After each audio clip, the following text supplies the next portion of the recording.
see how well it goes. The issue of the candidacy between Peter Obi, Atiku, and El Rufai and all these other candidates that are coming up.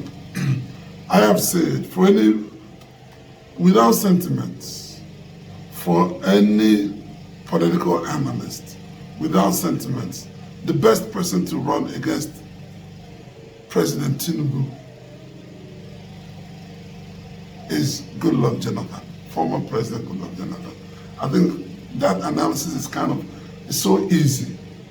It's so obvious to anyone who really cares that that's the way to go. Two very simple reasons.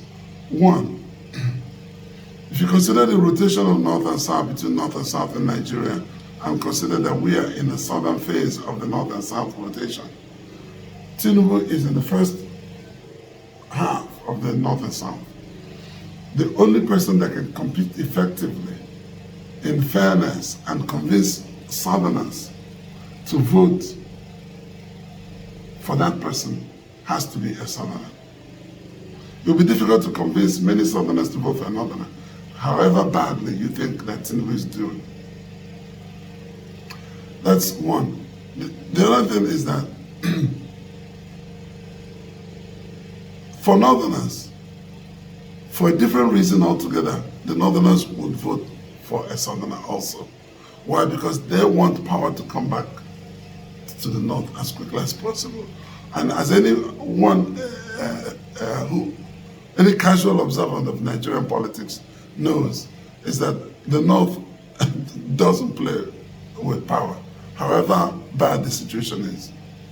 So my calculation is that if you put up a Peter Obi, if you put up a Peter Obi, that many Northerners would prefer to vote for Tinubu because they know that after the 4 years of Tinubu, power will come back to the North without dispute.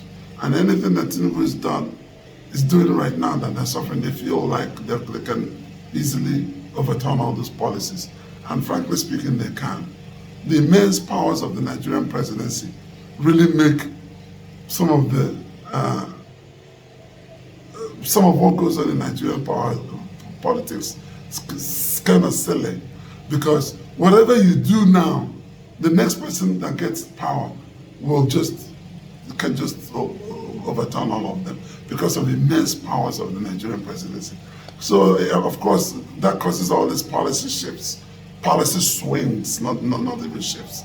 You swing from one end to the other because of the immense powers of the Nigerian presidency.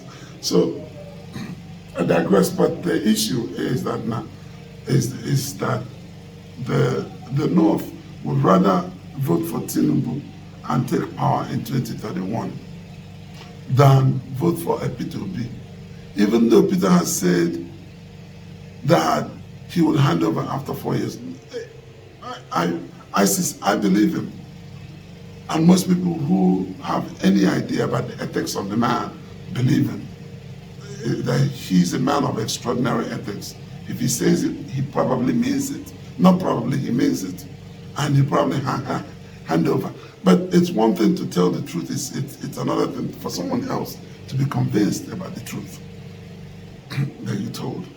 So the issue is that even if Peter Obi were to promise Northerners that he will hand over after 4 years, the story of people, history of people leaving power, abandoning power